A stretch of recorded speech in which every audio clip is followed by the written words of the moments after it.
Everyone, আজকে আমার বইয়ের যে একটা জিনিস আপনাদেরকে দেখাবো, যেটা হচ্ছে খুবই ইম্পর্টেন্ট ইংলিশ শেখার ক্ষেত্রে। ওই জিনিসটাই আপনাদের সাথে শেয়ার করব, যেটা হচ্ছে স্পিকিং রুল 1 দেখতে পাচ্ছেন, এবং হচ্ছে সাবজেক্ট প্লাস ক্যান প্লাস ভার্বের first form plus base form. ঠিক আছে, তো দেখেন আমরা এই জিনিসটা কিন্তু সবসময় একটা চিন্তায় পড়ে যায় যে কীভাবে এই জিনিসগুলো বলবো, আমার ব্যাপারটা কীভাবে বলবো, আমার তার ব্যাপারটা কীভাবে বলবো, এবং হচ্ছে আমার ফ্রেন্ডের ব্যাপারটা কীভাবে বলবো, রাইট? তো এই জিনিসটা হচ্ছে আমরা খুব ইজিলি বুঝতে পারি। কিভাবে আমরা বুঝবো এই জিনিসটাই আমরা দেখবো এই ভিডিওতে। দেখেন এখানে আমার 3টা পার্সন লেখা আছে, ফার্স্ট পার্সন, সেকেন্ড পার্সন এবং থার্ড পার্সন। আমরা জানি আমি, আমরা, তুমি, তোমরা বাদে যা কিছু আছে সব কিছু হচ্ছে থার্ড পার্সন, রাইট? আশা করি বুঝতে পারছেন। তো এখন যে জিনিসটা হচ্ছে ওয়ান ফার্স্ট পার্সন, সে বলতেছে আই ক্যান গো, আমি যেতে পারি। সেকেন্ড পার্সনকে বলতেছে সেম প্রশ্নটাই, শুধু ইউ ক্যান গো মানে তুমি যেতে পারো। হি ক্যান গো থার্ড পার্সনের জন্য, সে যেতে পারে, রাইট? 3টা প্রশ্ন হয়ে গেছে।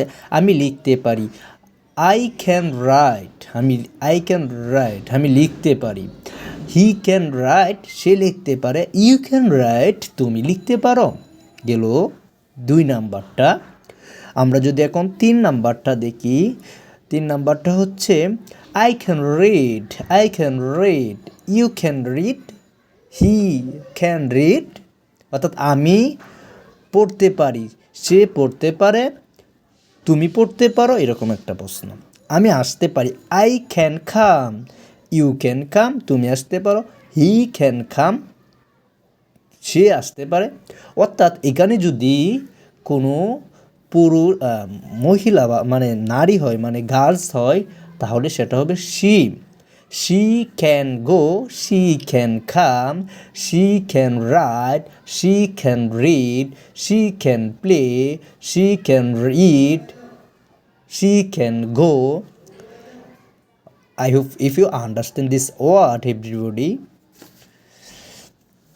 এখন আমরা যদি এটা বলি, আই যে play, I can play, you can play, she can play, he can play. আমি নাচতে পারি, I can dance, he can dance, she can dance, you can dance. আমি রান্না করতে পারি, I can cook, you can cook, she can cook. আমি ইংরেজিতে কথা বলতে পারি, I can speak English, you can speak English, she can speak English.